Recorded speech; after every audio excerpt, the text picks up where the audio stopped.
טוב, שלום לכולם.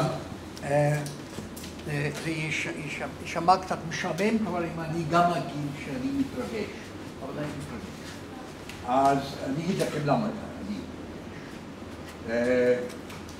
היסטוריה קצרה שלי, לאלה שלא מכירים אותי, אני הייתי יותר מ-30 שנה בנגב, בחטיבה פדיאטרית בנגב, בהתחלה, והקטע המשמעותי בחיים שלי היה שהקימו את הבית ספר רפואה בבאר שבע, ואמרו אנחנו צריכים כמה מקומות ללמד בקהילה, כי זה המטרה של הבית ספר הזה. אז באו אליי ואמרו, אתה אוהב דברים כאלה, לך לעבוד קצת, הייתי כבר סניור במחלקה, אחרי 3 שנים בשיקגו, חזרתי עם כל הידע, נאונטולוגיה, אמרו, תלך לעבוד קצת באופקים, ותפתח את זה כמרפאת הוראה. ובאמת, בפורום הזה, אני אומר, כאילו, 7 שנים האלה, זה היה מעבדה שאני לא אשכח, ואני עד היום יכול לשלוף את הדברים שמה, שפתאום גיליתי שהדוקטור שעשה התמחות חלקי בארץ ובאוניברסיטי של שיקגו, אחד מהמקומות הטובים באמריקה, מוצא את עצמי לפעמים יושב שמה באופקים, ואין לי מושג מה לעשות. ושהאחות פותחת את הדלת יום אחד ואומרת, חיים עוד פעם מעונן ברחוב על יד המרפאה. אני רק סתם זורק. מה, רצתי הביתה, לא ידעתי מה להגיד לאחות, מה להגיד לאמא, ובאמת, ילד בן 7, לא ילד בן 14. כלומר, ויש לי רשימה גדולה של דברים, וכמובן הילדים, עם בית ספר וזה, ובאו אליי ממערכת החינוך. מה ידע? ילד לא לומד טוב, ילד לא מרוכז, לא? כלומר, היה עולם שלם, שבסוף 7 שנים שהיה לי, למזלי, בגלל היה לי מינוי אקדמי וכל זה, היה לי אפשרות לנסוע לשנת שבתון. אז אמרתי, אני רוצה לעשות התפתחות הילד. לא כל כך ידעתי, הכרתי מישהו בבוסטון שסידר לי, הכרתי את מנהל המחלקה שם וכל זה. הוא אמר, בוא, יש לי מישהו שגמר עכשיו fellowship developmental behavioral pediatrics, בוא תהיה אצלו שם. ואני זוכר שישבתי מול דוקטור זקמן באותו יום שהגעתי, הוא שאל, מה אתה רוצה ללמוד? אמרתי, אתה יודע, כל מה שקשור להתפתחות, באמת, כלומר, היה לי הניסיון, בצד אחד ידעתי שחסר לי הרבה, לא ידעתי למקד את זה. המזל זה שהיה שנה מאוד אינטנסיבית עם דגש מאוד חזק, לא על הבעיות ההתפתחות הכבדות של שיתוק מוחי ודברים כאלה, אבל באמת על היותר התנהגותי, על ה-ADHD, על הבעיות התנהגות בגיל הרך, דברים כאלה, בדיוק מה שחיפשתי, יותר מזל משכל, כמו שאומרים. ואז חזרתי ועבדתי במכון להתפתחות הילד, בהמשך עברתי למכבי, אלה שמכבי מכירים אותי, הייתי בתפקידים שונים, וכולל בסוף אחראי על רפואת ילדים. אני רק רוצה לעוד דבר אחד להגיד בהקדמה. כבר בשנים הראשונות שם, שהייתי באופקים, עבדתי עם פרופסור קרמי מרגלית, שהיה יחד איתי, ומול פרופסור חיים בויקס, שלזיכרונו לברכה, מתל השומר, הספקנו להכניס לתוכנית ההתמחות חצי שנה אפשרות וקהילה. ואתם יודעים מה קרה עם זה, עם הזמן זה נשאר כאלקטיב אפשרי, אבל בעצם באופן מעשי לא קיים. אז 30 שנה, למה אני מתרגש? 30 שנה מאוחר יותר אני יושב פה עם גושן, ומתחיל משהו שאני חושב שזה מאוד חשוב, וזה חלום שלי. כמובן, יש אנשים מאוד חשובים שהיו, למה גושן? אף אחד לא אמר למה גושן. פרנק אוברפלד, שהוא הגורו של חווה, שהוא החבר וגורו שלי מהמרכז ל-Community Health במלבורן, אוסטרליה, שהוא ביקר פה המון פעמים בארץ, והוא באחד מהביקורים שלו לפני כמעט 5 שנים, אז הוא אמר, בוא נעשה איזשהו פורום ונדבר על מה לעשות עם רפואת ילדים בקהילה. אז הוא אמר שהדסה אוסטרליה יממנו, זה בדיוק היה שהתחילו עם הרעיון לשלוח את חווה מהדסה וזה, אז הוא אמר בואו נעשה פורום של הבכירים של רפואת ילדים בארץ. אז אמרו, טוב, צריך מסעדה כשרה, אז לקחנו מסעדה כשרה נחמדה ביפו, שבביטוי השם שלו היה גושן, לקחנו חדר נפרד בגושן, וישבנו שמה, והיו שמה באמת פרופסור קרן מהדסה היה שמה, דוקטור דני, נו? מה? בוס שלך?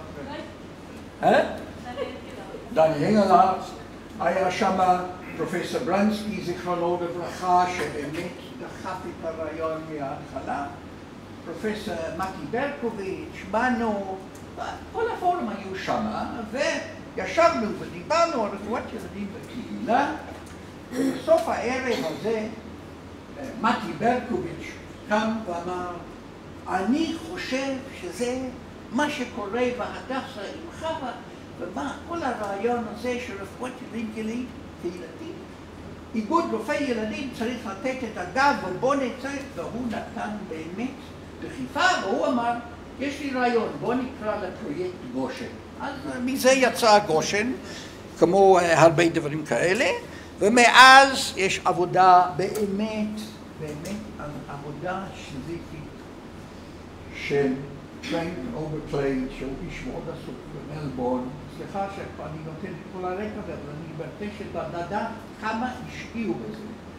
ורון פינקל, שעם הזמן תכירו אותו, שהוא נשיא הדסה אוסטרליה, שהוא עובד באמת ללא הפסקה לגייס כספים שגושן לא יהיה פרויקט של הדסה, שיהיה פרויקט לאומי עם כל האלמנטים שאנחנו רוצים להביא, שהדבר הזה זה אחד מהאלמנטים מאוד מאוד מאוד חשובים, וכמובן חווה ורשי ואילונה הצטרפו ואחרים, והנה אנחנו בהתחלה של משהו חדש.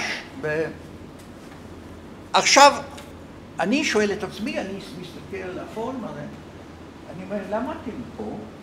והיה מעניין שאילונה הציעה פייסבוק, אז לא, אם אני יודע שאם היה פורום של הילדים שלי, זה היה מובן מאליו, אף אחד לא היה שואל.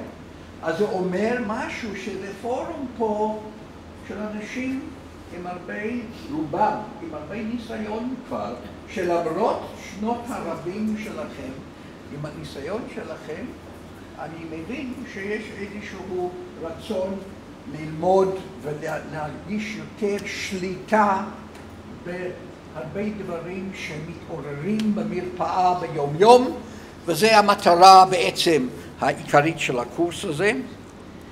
אני חושב, כמו שאני הרגשתי אחרי שאני חזרתי לשנה בבוסטון, היה לי הרגשה אחרת, שאמא ישבה מולי במרפאה ואמרה, תשמע, תינוק לא ישן בלילה כבר חודש ימים, שהרגשתי שאני יכול לדבר עם ביטחון, עם ידע, עם בסיס מדעי, כמו שאני ידעתי לדבר במחלקה ליד המיטה על מנינגיטיס, פתאום יכולתי לדבר על הילד שבוכה, או הילד שיש לו ADHD, או הילד עם הפרעות התנהגות, ואני חושב שזה מוסיף משהו מאוד רציני. הידע זה כוח.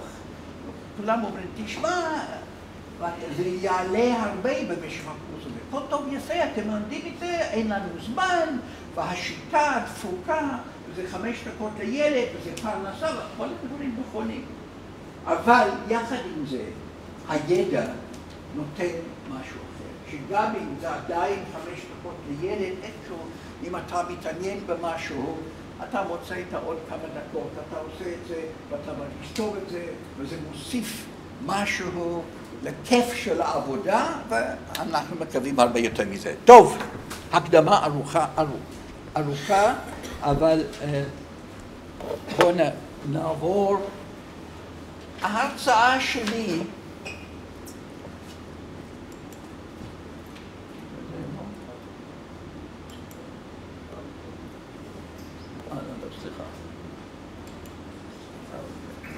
אוקיי.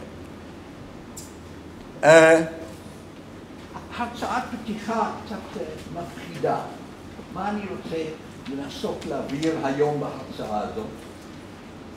אני מרשה לעצמי לתת קצת רקע מאוד כללי על פדיאטריה, וקצת רקע על פדיאטריה שהתחילה ללכת ולכלול יותר ויותר את האלמנטים האלה של התפתחות והתנהגות.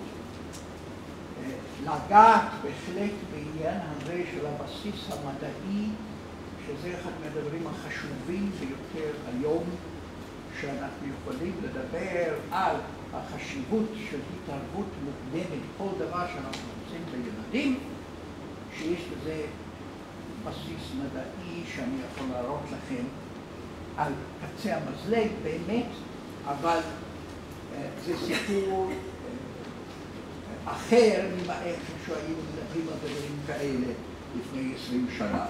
בטוח שלא יהיה כל כך מסודר ומאורגן שאתם הייתם רוצים, הרעיון שזה יעלה לאיזשהו מקום שאתם תוכלו להגיע לזה, אני בטוח יעזור, מה אני מקווה, ואני באמת רוצה שזה יהיה בצורה שיחה לא פורמלית, אל תתביישו להרים יד ולהגיד שלא מבינים, או לשאול, או to challenge ולהגיד זה לא נכון, ואני יודע משהו אחר, בואו נעשה את זה ברמה הזאת.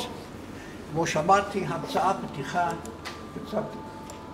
אוקיי. כמו שאנחנו יודעים, הפדיאטריה זה בעצם דבר די חדש. ולפני 200 שנה ילדים לא היו נחשבים כמשהו מיוחד, והיו נחשבים כחלק מכל זה ילדים בזמן המהפכה התעשייתית, נגיד באנגליה, אבל התמונה הזאת של ילדים בתקופה הזאת, זו תקופה אמיתית, שלא חשבו על צרכים של ילדים כמשהו מיוחד, ילדים היו חלק מכוח העבודה של הבית, ולא נרחיב את הדיבור הזה, אבל להבין שבכלל ההסתכלות על הילד למשהו מיוחד, זה די חדש, ופדיאטריה זה בסך הכל 100 שנה, נכון? אוקיי. ועוד פעם, זה עובדים בשדה, ואז עם קצת היסטוריה, אנחנו פוגשים איש, כמובן יהודי חכם בשם אברהם ג'קובי, שבעצם הוא האבא של הפדיאטריה המודרנית. הדבר המדהים, אם מישהו קורא קצת מהמאמרים אוריגינליים של ג'קובי מלפני 100 שנה, האיש הזה כבר כתב שמה לגבי הקשר למדיניות, לגבי מוסדות, לגבי הפגיעות של הילד, לגבי החשיבות של תזונה, לגבי החשיבות של גדילה פסיכולוגית. מדהים, מדהים.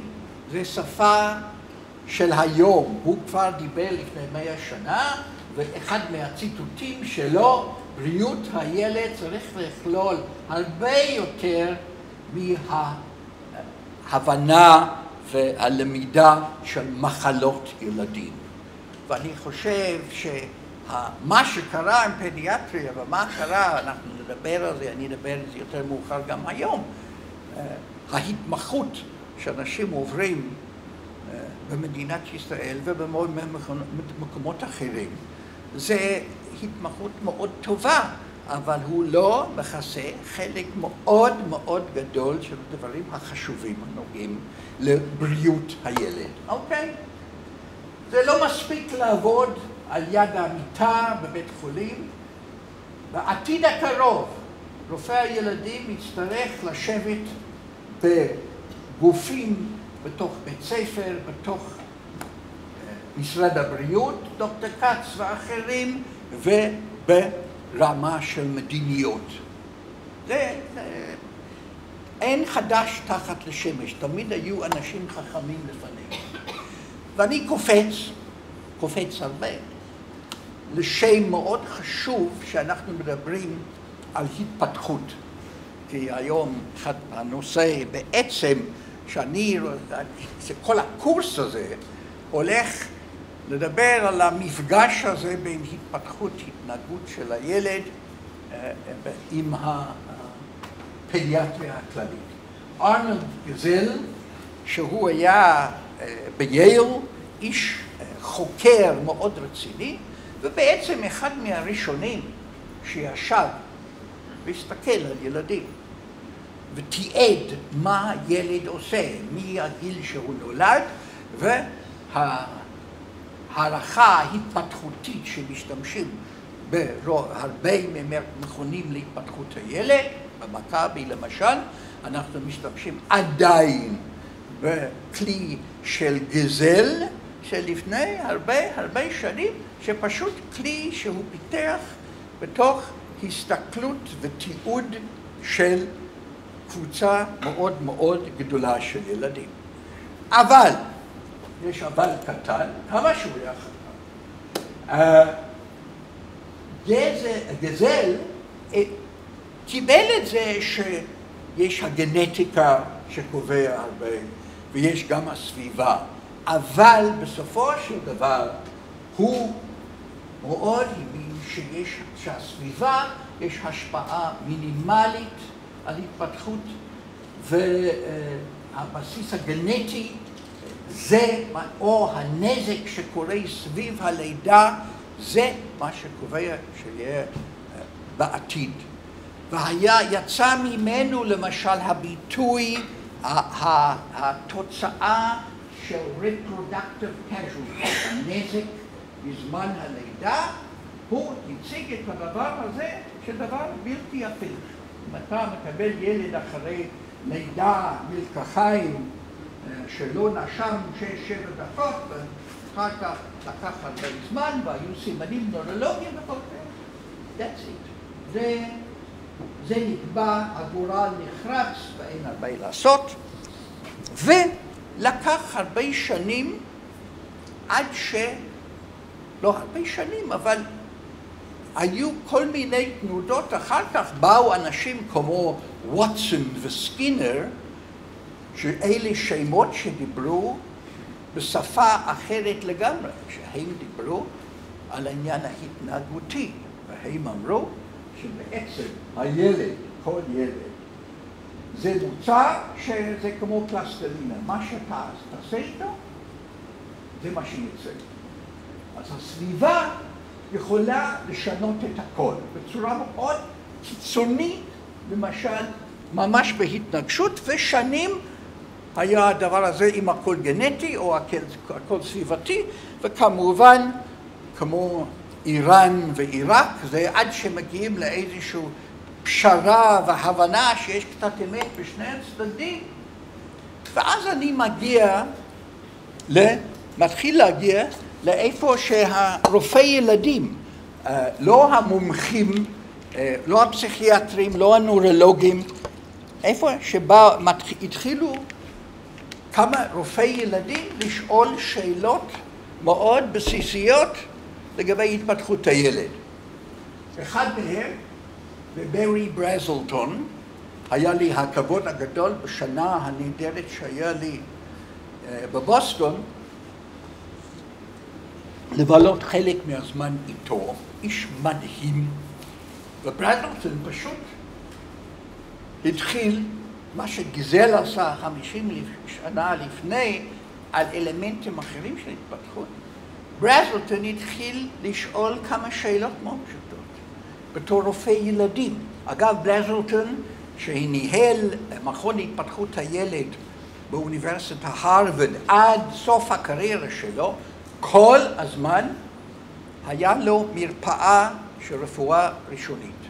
כי הוא אמר, זה המעבדה איפה שהוא לומד. אז אחת מהשאלות הראשונות הוא שאל, הוא אמר, כמה זמן ילדים בוכים בממוצע? בגיל שבועיים, בגיל חודש, בגיל 3 חודשים, בגיל 6 חודשים? כמה זמן ילדים ישנים בממוצע? לא היו נתונים כאלה באף מקום. שאמא באה ואומר, הילד שלי בוכה יותר מדי. מה זה יותר מדי? חצי שעה? אני עשיתי בייביסיטר אתמול, לנכד שלי, האחרון בין 6 חודשים, יחד עם אשתי. אז תמיד זה רצפט של אני ואשתי, עד שאנחנו נצא הביתה שנינו אדומים וכעוסים, כי אין לנו הסכמה מה לעשות איתו, אבל כמובן, הוא ישן שהגענו, וכעבור חצי שעה הוא התעורר, ואמרתי, אל תגעו בו, תשאיר אותו, לא, הוא רוצה לאכול, אמרתי, הוא לא רוצה לאכול, והוא צרח, מה זה צרח? כל הבניין רעד במשך 13 שעה, תודה לאל, אחרי 13 שעה אשתי נרדמה על המיטה, והוא נרדם על ידה, ואז יכולתי לראות טלוויזיה בשקט עד שהילדים חזרו. אבל בסדר, מאיפה הביטחון שלי על הדבר הזה?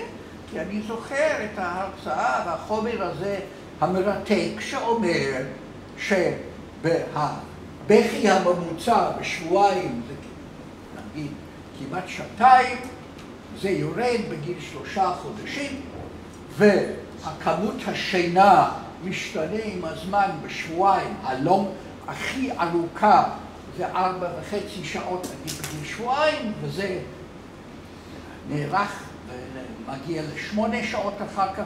כמה זמן? סך הכל, הפרטים לא חשוב פה, אני רוצה להראות לכם פשוט שזה סוג של מדע.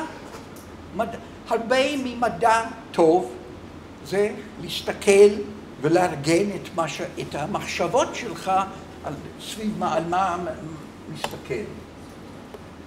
וברזלטון ב-62 לקח 80 אמהות של ילדים רגילים, אמר להם, כמו שחווה ביקשה מכם למלא על המגעים במרפאה, הוא אמר להם, בואו תרשמו בשבילי. כמה זמן אני יושב? מתי הוא התחיל אותם ומה? לקח מה-80 אמהות האלה, מצא שהיה ממוצע של 2 ב7 שבועות הראשונות, ואחר כך ירד. ראה גם כן שאלה שבחרו פחות, הנון-פאסס, היה להם נטייה למצוץ את האצבעות יותר, ואלה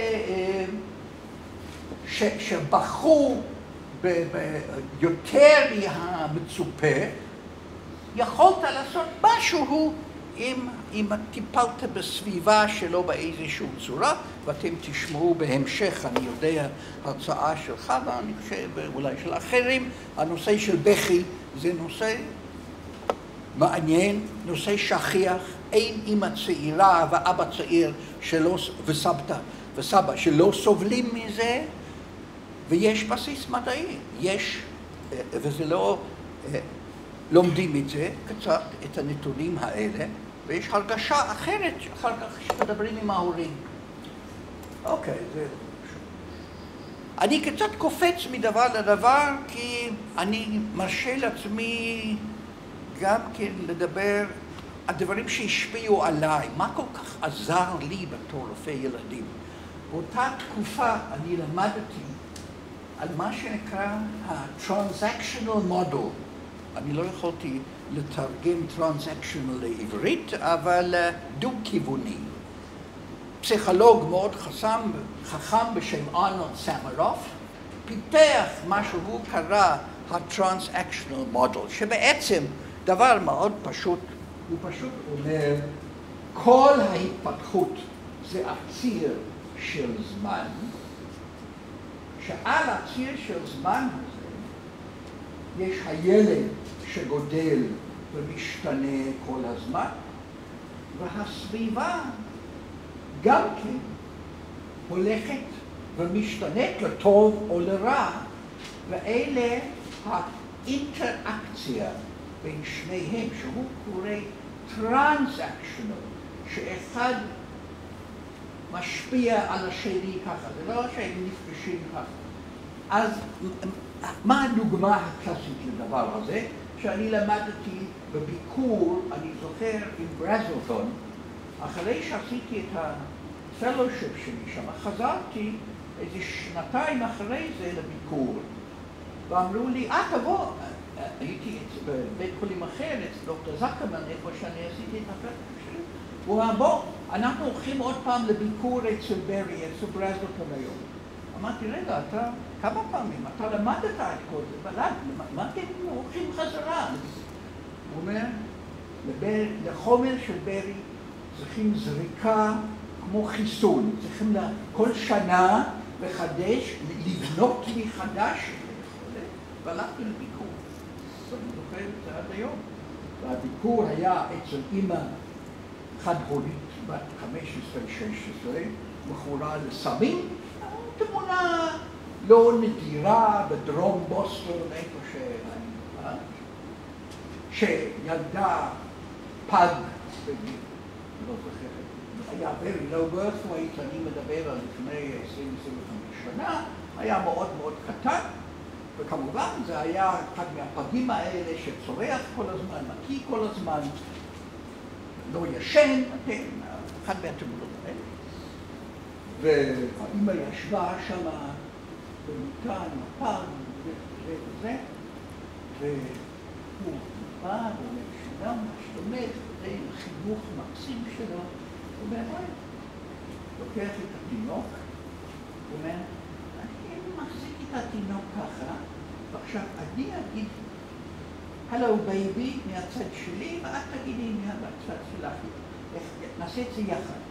1, 2, 3, הלו בייבי, והתינוק פונה לאמא. אני לא יודע אם זה מדעי או לא מדעי, אבל זה קרה, והוא אומר, נו, כנראה הוא יודע מי חשוד ומי בכתה וזה, אבל היא שמחה, כלומר, הוא עשה איזה תהליך פה להשפיע על הסביבה של התינוק. כי פה היה מה שנקרא מעגל שלא נגמר, שהאימא שהיא צעירה, חד-הורית, בלי תמיכה, גם מכונה לסמים, זה האימא הקלאסית שיהיה אחר כך מדוכאת, זה האימא שלא תגיב טוב לתינוק שלה, וכמובן אם התינוק אחד שצורח ולא ישן עוד יותר קשה, כלומר אם לא עושים התערבות טובה עם האימא הזאת, ואם לא נבנה אותה ונתמוך בה, אין סיכוי שהתינוק הזה יצא בסדר בסוף. אבל המודל הזה, התיאוריה הזאת, היא תיאוריה, אני חושב שמאוד מאוד חשובה, שהשפיעה מאוד, ואתם תראו את זה מצוטט בכל מיני מקומות שמדברים על ההתפתחות של ילדים. והדבר, מהתיאוריה, קצת הרקע של התפתחות, שמאוד מאוד השפיע עליי, ואני מאוד אהבתי ללמוד על זה, זה היה נושא של טמפרמנט, הנושא של מזג. עבדתי עם אנשים שממש התעמקו בנושא הזה, כי זה בא בעיקר מעבודה של קבוצה שהאנשים הראשיים היו תומאס וצ'ס. ובקיצור, זה היה קבוצה של תינוקות שעקבו אחריהם מלידה עד גיל 30 פלוס, אני לא זוכר מתי הם הפסיקו. ובכל נקודת זמן עשו תצפיות לגבי ההתנהגות של הילד הזה. כמה הוא רגוע, כמה הוא מגיב בקיצוניות, כמה הוא בוכה, בקיצוניות, כמה זה קשה להרגיע אותו, כמה הוא פולט, כל מיני עניינים שהם בנו סקאלה מדברים האלה, שלפי הציון על הסקאלה הזאת חילקו את הילדים למה שנקרא easy, ילדים נוחים, difficult, ילדים עם טמפרמנט קשה, ועוד קבוצה מאוד חשובה שנקרא slow to warm up. עכשיו, חשוב, אי אפשר להכניס כל הילדים לקבוצות האלה, בערך 65% מהילדים האלה אפשר להגדיר לפי אחד מהקטגוריות האלה. בתוך ה-65%, 40%, זאת אומרת 2/3 יהיו קלים, 10% יהיו ילדים קשים, ו-15% יהיו slow to warm up, מתחממים. מה זה slow to warm up? אתם מכירים אותם. slow to warm up זה ילדים שמההתחלה, שהם מאוד קטנים, שהם תינוקות קטנטנים, כל שינוי, כל בן אדם חדש שהם רואים, כל מאכל חדש, כל דבר זה בעיה. בייביסיטר, חדש, צורכים בהתחלה, לוקח לנו זמן להתרגל. גם ללכת לישון, זה תהליך, לוקח הרבה זמן עד שהם לומדים לעשות. אחר כך יותר מאוחר, שמתחילים במעון או בפעוטון או בגן, לוקח זמן, הם לא מוכנים לעזוב, זה לוקח להם זמן עד שהם מתרגלים למישהו חדש, ואז לאט לאט מתחילים באה קבוצה של ילדים, מסיבה של ילדים, מתבטאים לאמא ולא מוכנים ללכת. לאט לאט פעם במסיבה השנייה או שלישית יתחילו אולי. אני מצאתי, ועד היום אני מוצא שזה מאוד עוזר מאוד שאתה יכול לשבת מול אמא ולדבר עם קצת הבסיס המדעי של תומאס צ'ס, מהעבודות שלהם, ולהגיד, תראה, הילד שלכם, התינוק שלכם, שבוכה כל הזמן, שקשה להרגיע אותו, שלא מוכן לקבל כל מאכל חדש, תינוק קשה. זה לא שאתם לא בסדר. יש פה אלמנט כנראה גנטי מאוד חזק, והבעיה שלנו איך לעשות את ההתאמה לעזור לכם. דברים פשוטים לפעמים יכולים לעזור לאמא ואבא צעיר מאוד. אני למדתי את זה מהאנשים החכמים, המורים האלה שלי, שמשפט אחד כמו זה, זה לא מה שאתם עושים, זה תינוק, פשוט תינוק כזה. פתאום כל הרגשות אשמה שאנחנו לא בסדר, שלא למדנו לעשות את זה, שהוא בוכה ואנחנו לא נותנים לו את האוכל בחום הנכון, שאנחנו לא מרגיעים אותו בצורה נכונה, וכל זה. מאוד חשוב, יש לכם הרבה כוח בתור רופאי ילדים שיושבים הורים, כל אחד צריך להזכיר לעצמו לפעמים כמה חשוב מה שהוא אומר לגבי ההורים. עוד קצת, רק לסכם את ההיילייט של העניין הזה של טמפרמנט. שהשינויים האלה בין ילדים זה מלידה. רואים את זה די מוקדם. רובם פה הורים, אני חושב. ואני בטוח הרבה מכם היה ילד אחד שמהרגע הראשון, הוא היה ילד די נוח, פחות או יותר, הלך לישון בזמן, אכל בזמן, עשה קקי בזמן, בכה קצת נרגע, ומאותו רצפט, פחות או יותר, כמה שאפשר להגיד, יוצא עוד ילד שהפוך על הפוך, שכל דבר שקשה, וילד, וזה מדהים לפעמים שבתוך המשפחה לא מבינים. אני צריך להיות יותר מנוסה ויותר טוב, ודווקא הילד השני הוא יותר קשה מהראשון.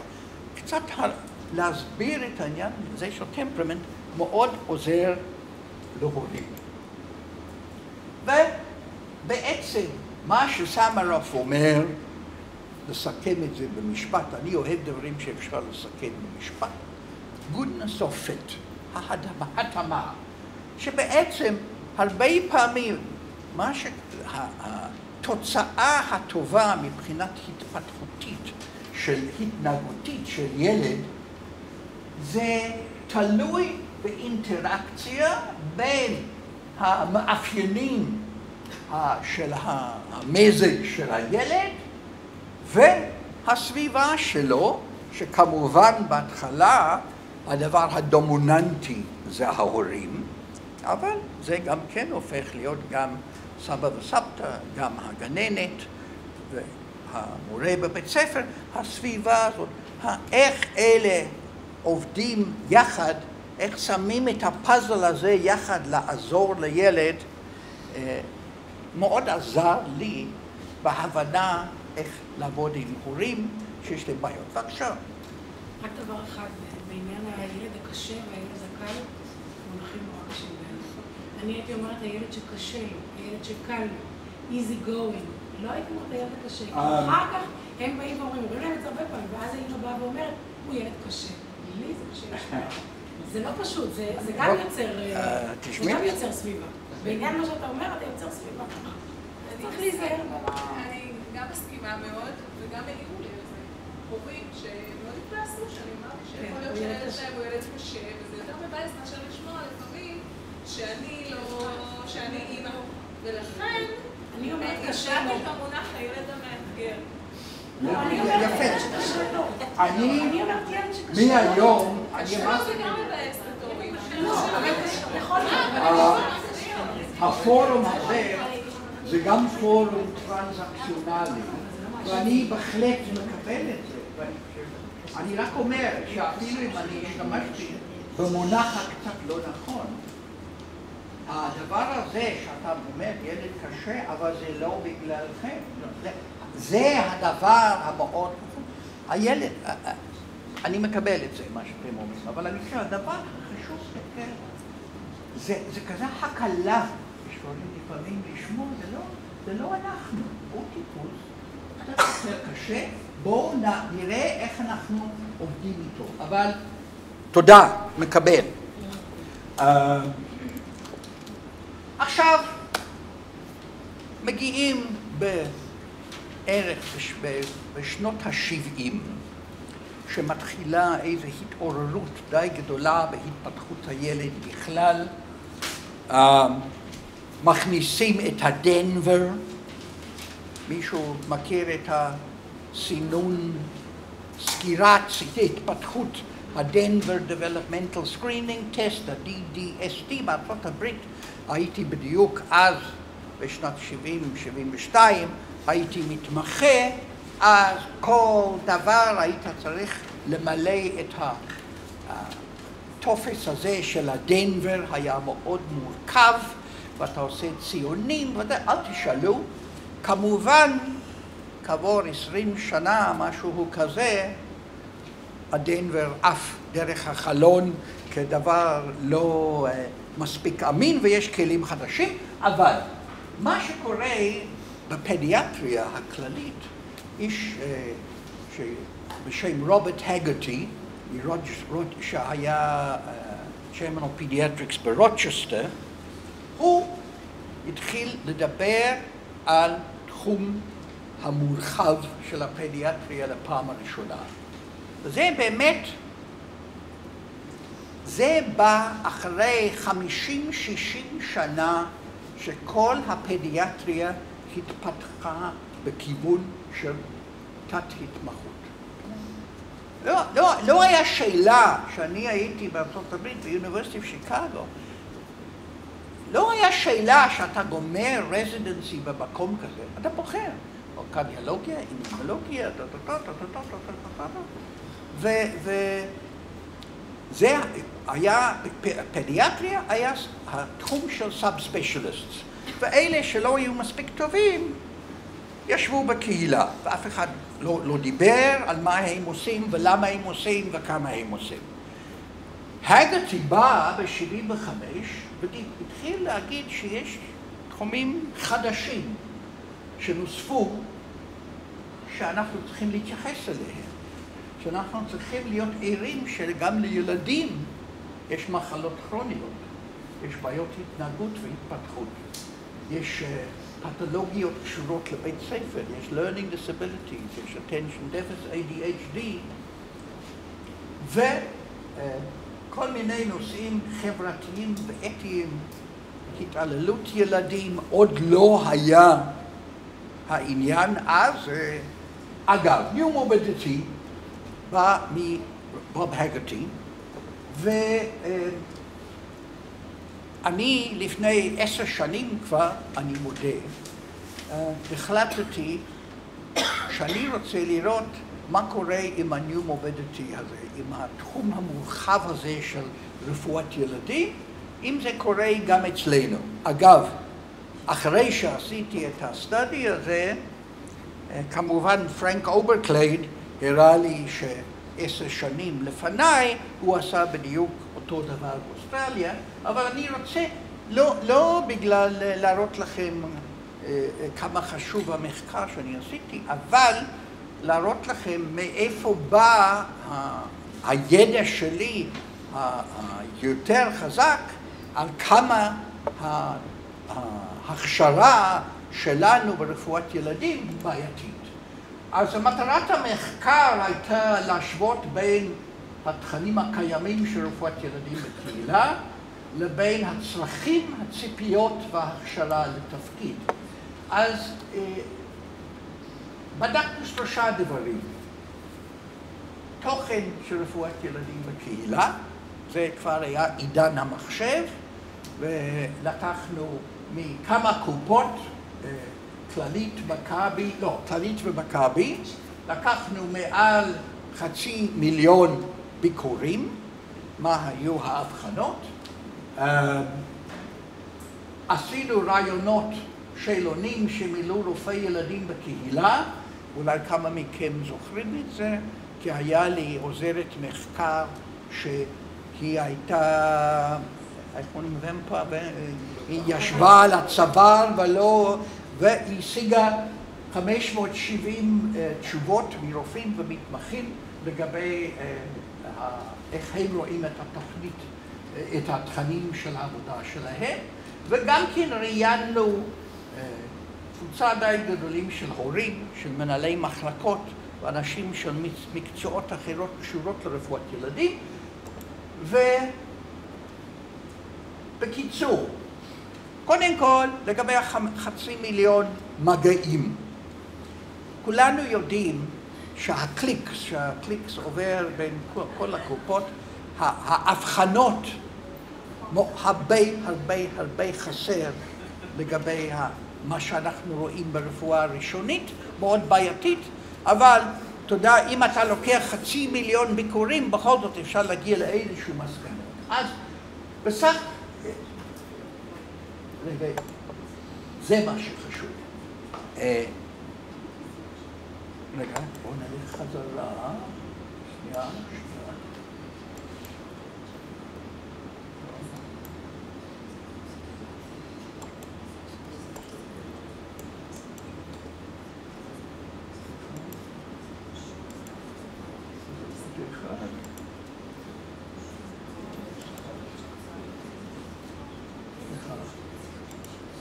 אוקיי, מצאנו שאלה היו ההבחנות השכיחות, ולפני 10 שנים יכול להיות שהמצב מאוד השתפר היום, אנא לא לקפוץ עליי, אבל זה מה שמצאנו אז.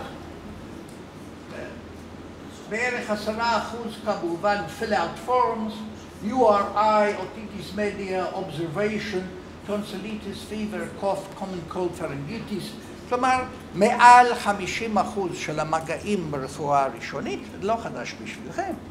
זה תוכן הבסיסי של כל nurse practitioner שעובדת בארצות הברית, מובן מאליו, וחלק מהתסכול הגדול שלנו.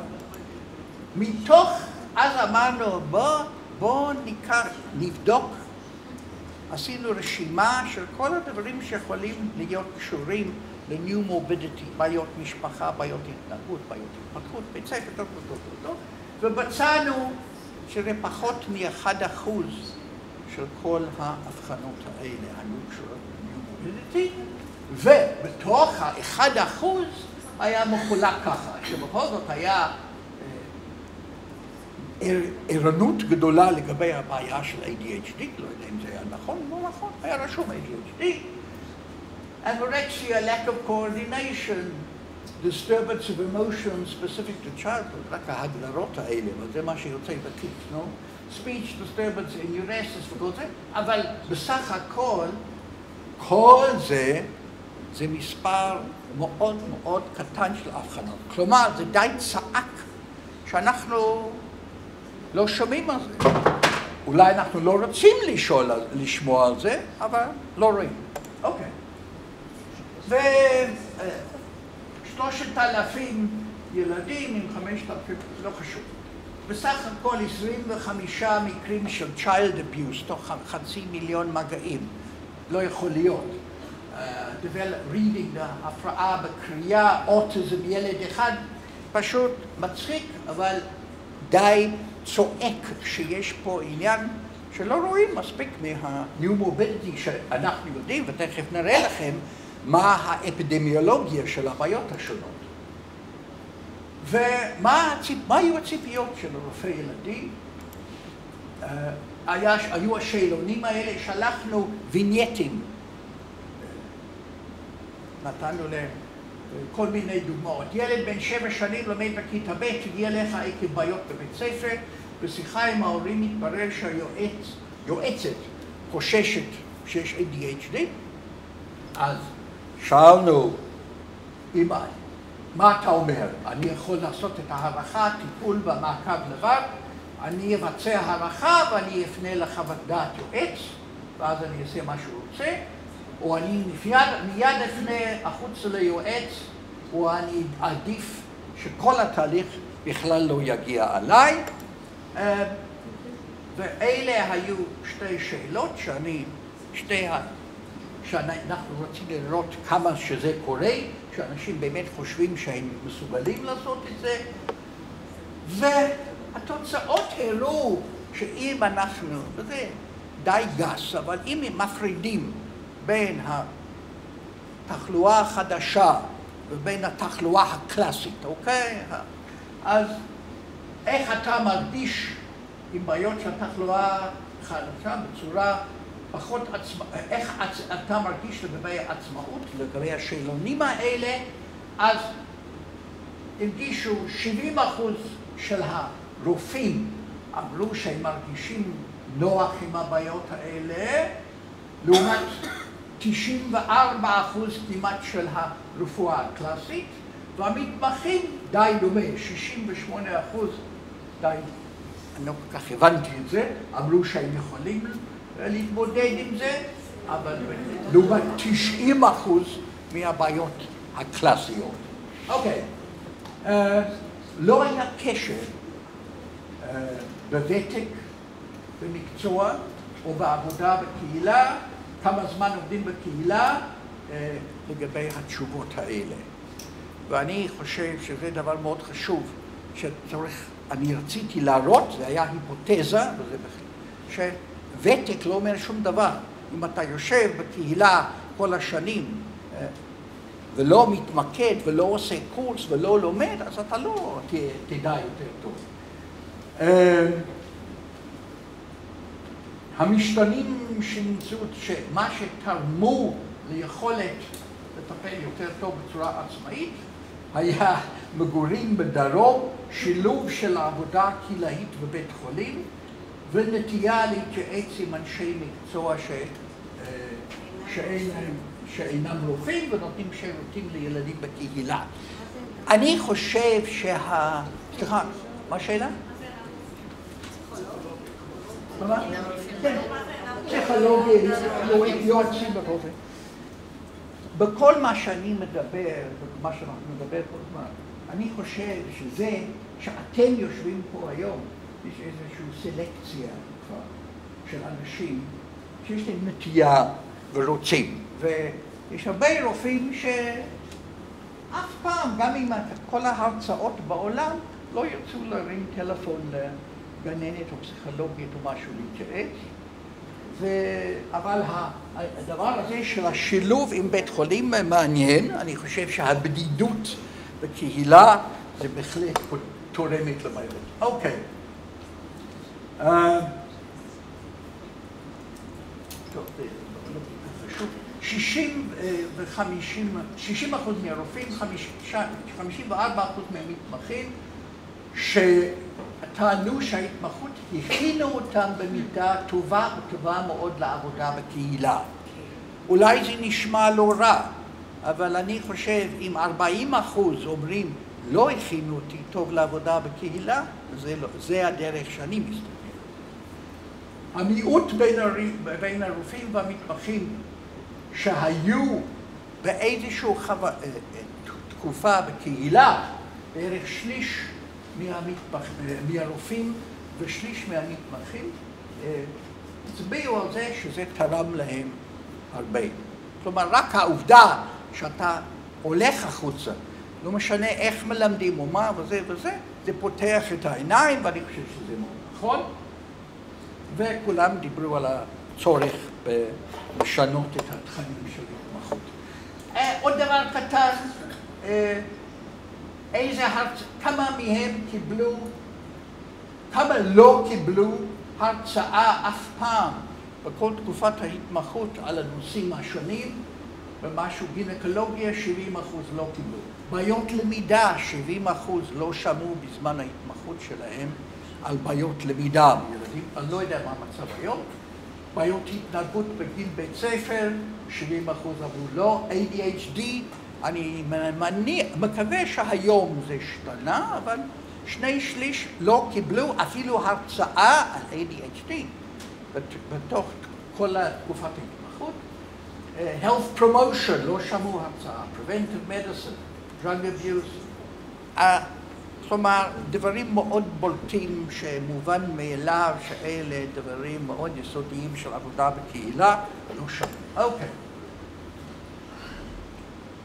נפגשנו עם מנהלי מחלקות וקובעי מדיניות, לא כולם ראו את הבעיה. אני עשיתי הרבה מהרעיונות האלה, ישבתי עם מנהלי מחלקות, ואמרתי, מה אתם חושבים? אתם מכינים אנשים לעבוד בקהילה? את העבודה בקהילה לומדים תוך כדי. זו הייתה תשובה די סטנדרטית. תוך כמה חודשים הם כבר משופשפים. זה היה גישה די שכיחה. בכל זאת, גם כן ציינו את הבעיה שלהם, שאנחנו יודעים, שכמעט כולם אמרו, תשמע, אני אשמח לשלוח אותם לקהילה, אבל אין לי מישהו אז בפגייה או טיפול נמרץ, וזה בעיה פרקטית שבוודאי אנחנו צריכים לטפל בזה. אוקיי, מה עם המשפחות? וזה היה רק לסכם. רוב ההורים, שאלנו אותם, אתם מרוצים מהעבודה של הרופא ילדים? מאוד מרוצים. הוא זמין, הוא נחמד, פנטסטי. כרגע שהתחילו לשאול לגבי התחלואה החדשה, חשבו שרצוי שרופא ילדים יפנה למומחה, ואף חלק סברו שלא צריך לפנות בכלל עם בעיה מסוג זה רופא ילדים. כלומר, הרבה אומרים, בשביל הרבה הורים היה מובן מאליו, אם הילד יש לו בעיית קשב וריכוז, הוא צריך הפניה ישירה לנורולוג או פסיכיאטר, ולמה לעבוד דרך כלומר, הציפיות מאוד נמוכות שהרופא ילדים יכול לעזור עם הדברים האלה. אוקיי. וששאלנו שאלות להורים, השאלות שקיבלו הציון הכי נמוך, האם הרופא ילדים מדבר על שמירת בריאות או קידום בריאות? מאוד נמוך. האם הוא דיבר פעם על בטיחות הילד? האם הוא דיבר פעם על בעיות התפתחות? אם הוא דיבר פעם על בעיות התנהגות? לא. כלומר, אלה היה השאלות עם הציון הכי נמוך בשאלות ההורים. אוקיי. מה? אז לא עלה. 6. אוקיי. אני רוצה להציג שאנחנו חוזרים קצת לבסיס המדעי של העניינים, של מה משפיע הסביבה או הביולוגיה. זה גרף מאוד מעניין שיצא בשנת 85 ב-Developmental Psychology, פשוט מראה דבר כזה, שעד גיל 1.5 שנה הדברים שמשפיעים הכי הרבה על ההתנהגות וההתפתחות של הילד זה המשקל, לידה והגיל. אלה הדברים שמשפיעים עד גיל 1.5 שנה. מ1.5 שנה מתחילים להיכנס לתמונה הדבר של רמת ההשכלה שלהם והמצב הסוציו-אקונומי של המשפחה. זה נקרא אחד מהגרפים הקלאסי שכל אחד צריך להבין, כי זה באמת חלק מהבסיס המאוד מאוד חשוב להתערבות מוקדמת. אוקיי. אני רוצה להראות לכם שתי שיקופיות שגנבתי מחברי פרנק אוברקלייד, וזה מופיע בהרבה מקומות. אחד זה בתמונה של המיקרוסקופית של המוח בלידה בגיל 6 ובגיל 14 שנה. ובגיל 6 רואים את הנוירונים והחיבורים הבודדים, זה נראה כמו הנגב. בגיל 6 זה נראה כמו מרכז תל אביב. מיליון חיבורים בין הנוירונים וכל זה. וגיל 14 מתחיל קצת חדרה, אוקיי, whatever. מה שנקרא גיזום של התהליך. מה שחשוב להבין שכנראה כל התהליך הזה של איך המוח מתפתח, כל ה-connections האלה, בלי להיכנס ליותר מדי דברים שאני לא מבין בעצמי, אבל מה שכן, זה אומר שהסביבה כן משפיעה הרבה. השיקופית הבאה זה שיקופית מאוד מאוד מרשימה של תינוק נורמלי, PET scan, שזה בגיל, לא אומרים באיזה גיל, אבל זה גיל, אני חושב ש20 שנה או משהו, מראה את האזור הטמפורלי, והאדום מראה את הספקת דם לאזור הטמפורלי, ופה מראים את זה בתינוק אחר שגדל בבית יתומים ברומניה, ורואים את ההבדל, את המיעוט של זרימת דם באזורים האלה שהם כל כך קריטיים לגבי התנהגות העתידית.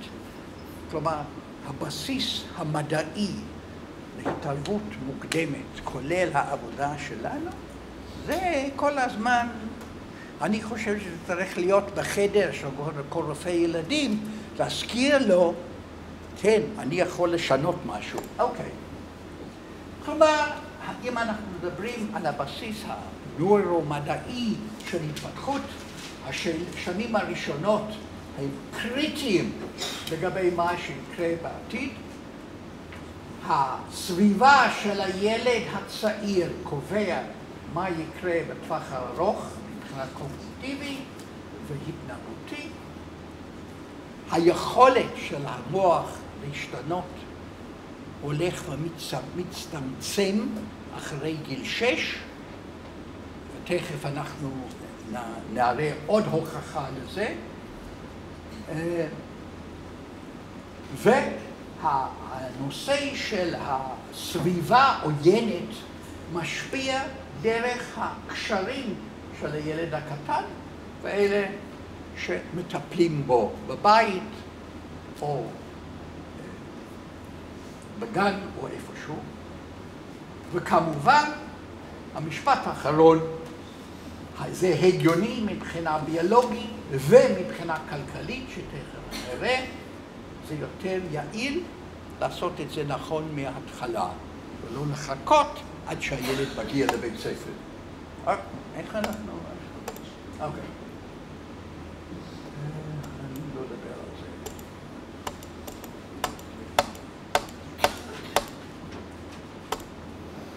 אוקיי. קצת על האפידמיולוגיה של בעיות התפתחות והתנהגות היום. טיים מגזין זה משנת 2006, New Insights into the Hidden World of Autism, אתם יודעים, והנה הבעיות התפתחות של היותר ישנות שרואים פחות היום, זה עניין של המגבלות הפיזית, ואני חושב שהרבה אנחנו מדברים היום על הדברים היותר שכיחים, לעומת הדברים הלא שכיחים. שיתוק מוחי, גם בארצות הברית, גם בינלאומי, 1 עד 2 מקרים ל-1,000, ירד הרבה בגלל שיפור בטיפול בהיריון, שיפור בטיפול נמרץ תינוקות, פגות וכל הדברים האלה. רואים, תודה לאל, שאני התחלתי בהתפתחות הילד לפני 20 ומשהו שנה, אז רוב העבודה היה סביב גילוי מוקדם של שיתוק מוחי, mild, moderate, severe, ואיך אתה מטפל בזה. הפיגור, היום סביב השכיחות של פיגור, 1 עד 3%, וסטאדי אחד מצא אחד בתוך 300 עם severe mental retardation ואחד 77 עם mild mental retardation, גם הרבה פחות, גם במכונים להתפתחות הילד, רואים הרבה פחות severe mental retardation, שוב קשור לכל הדברים הטובים שקורים היום לפני ובזמן הלידה. אוקיי, אז מה כן אנחנו רואים ברפואה הראשונית? בוודאי יופיעו ילדים עם מה שאנחנו קוראים developmental coordination disorder, הילד המסורבל, הילד שלא מחזיק את העיפרון נכון, הילד שלא יכול לצייר, הילד שלא יכול לכתוב את השם שלו בגיל, אתם מכירים את הדברים האלה? 6% של ילדים זה הרבה,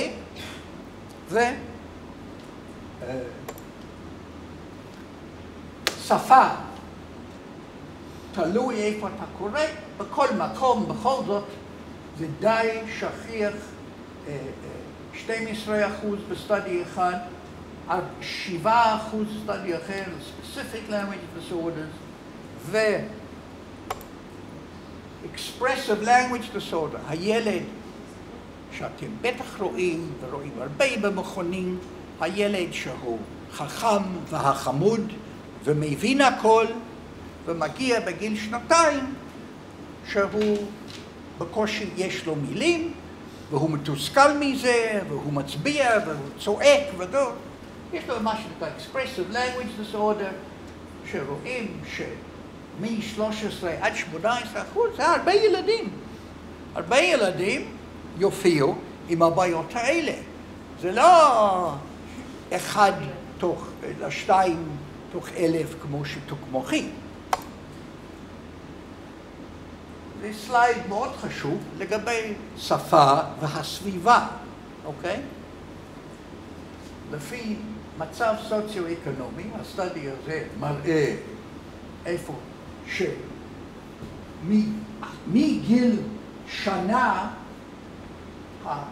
הרמה הסוציו-אקונומי הגבוה והמידל והלא, איך זה אתה יכול להפריד?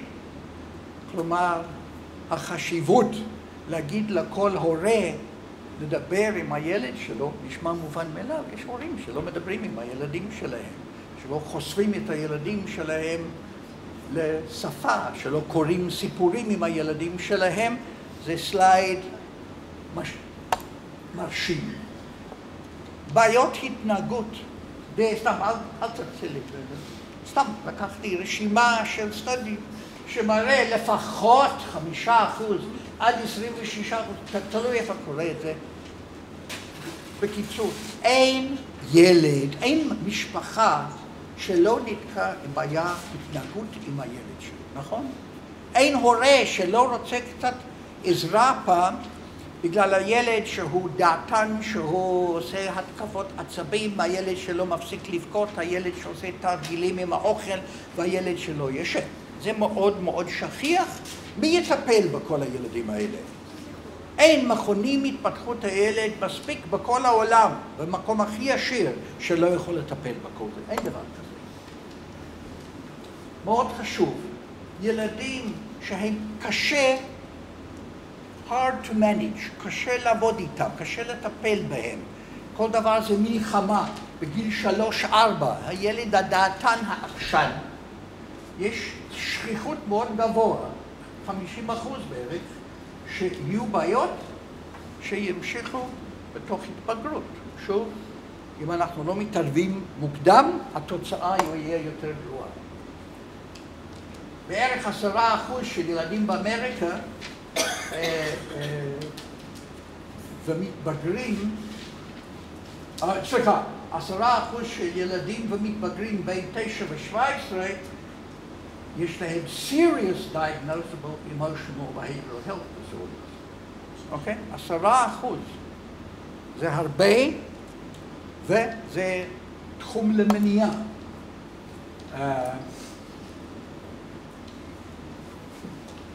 בערך 10-15% של ילדים בגיל לפני בית ספר, טרום בית ספר, יש להם בעיות התנהגות ברמה הקל או הבינוני, ואלה שמרמה הסוציו-אקונומית, הסיכוי שזה יהיה תמיד, שיהיה יותר שכיחות יותר גבוהה באזורים האלה. כלומר, כל מה שאנחנו מדברים זה לא רק הרופאים.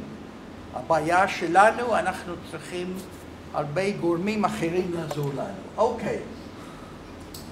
10% לילדים יש להם איזשהו בעיות בלמידה. אתם תשמעו הרבה על ADHD, אני עוזב את זה. אוטיזם.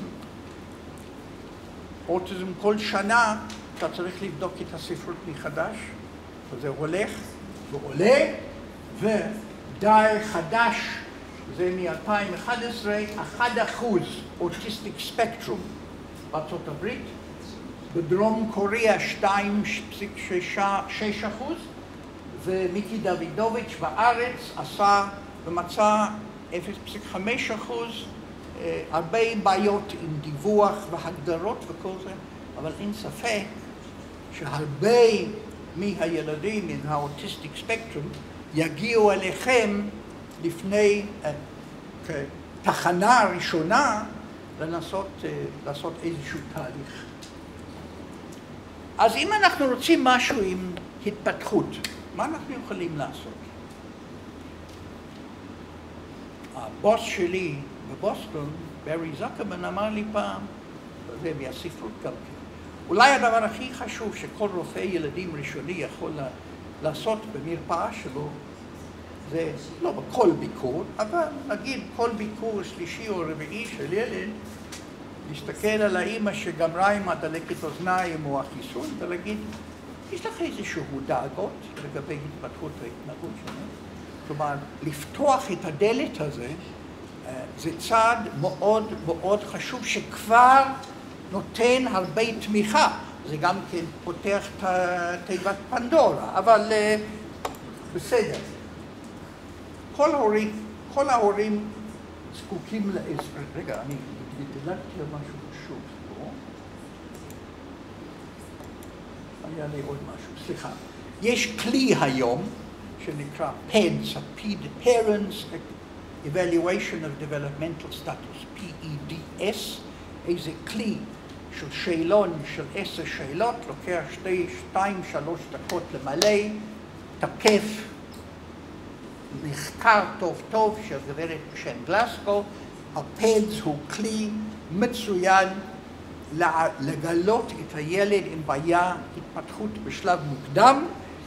עוד לא הספקנו להכניס את זה בארץ, מדברים על זה לתרגם, זה יעלה כסף, רק לדעת, זה הכיוון הזה יותר.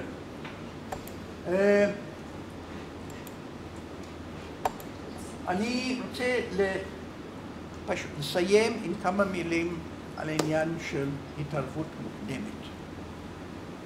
זה בריקר עשה את הגרף התיאורטי הזה, מבוסס כמובן על נתונים, שאומר אם אתה מתחיל מוקדם להשפיע, אתה יכול לקבל אימפקט מאוד גדול במחיר קטן.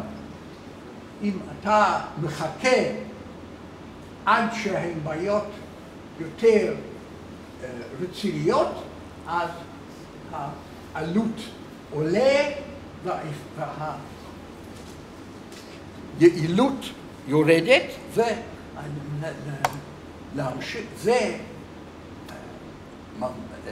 מראה את זה בצורה הרבה יותר ברורה. כלכלן שקיבל פרס נובל בשם הקמן שנים עובד על הנושא הזה של הכדאיות הכלכלית של השקעה בגיל הרך. הוא שר את הפזמון שאתה יכול ללכת לפוליטיקאים ולכלכלנים ולהגיד תשמע. הוא אומר דבר מאוד פשוט, הנה הגרף שלו אומר ככה, שמגיל 0 עד גיל 6 שנים, התמורה בשביל הדולר שלך הוא יותר ממה שאתה משקיע, אוקיי? אז בהתחלה זה פי 8, בגיל 6 שנים זה עדיין נותן לך תמורה פי 3 או משהו. ברור? מגיל 6 שהוא נכנס לבית ספר, כל מה שאתה משקיע בילד, אתה פשוט לא מקבל את התמורה, אתה שופך הרבה כסף לדבר שהמוח כבר נוצק, החיבורים כבר נעשו והרבה הרבה יותר קשה.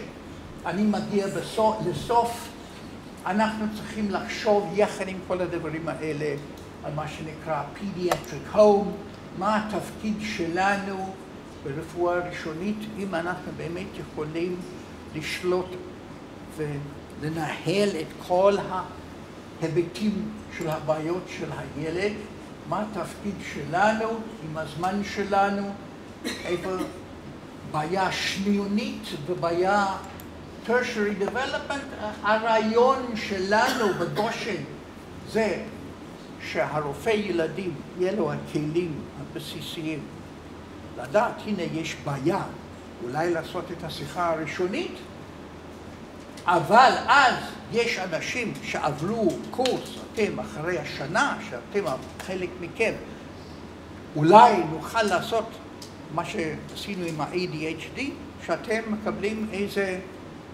הגדרה אחרת ואיזו הקדשה של זמן, שאתם יכולים לקחת חלק מהבעיות האלה של ה-Developmental Coordination, ה-ADHD, הבעיות התנהגות, ושהדברים שמגיעים למכון זה אחרי סינון יותר רציני. בעולם עובדים על בעיות, על תוכניות דומות, לא צריך לדבר על זה הרבה, רק להגיד שבארצות הברית יש תוכניות ב-Community Pediatrics היום, שמדברים על כל הדברים שדיברתי היום, והרבה יותר מזה, כולל אלימות במשפחה, Emotional Social Development, דיור, מדיניות, בריאות הפה, מה שאתם רוצים.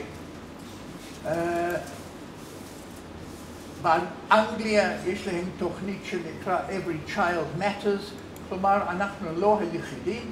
באוסטרליה חברנו פרנק הוא צלל את הדרך, אנחנו צריכים, אחרי כל כך הרבה שנים, קצת לחשוב מחוץ לקופסה, איך אנחנו משפרים את הידע והכלים שלכם, ותודה רבה.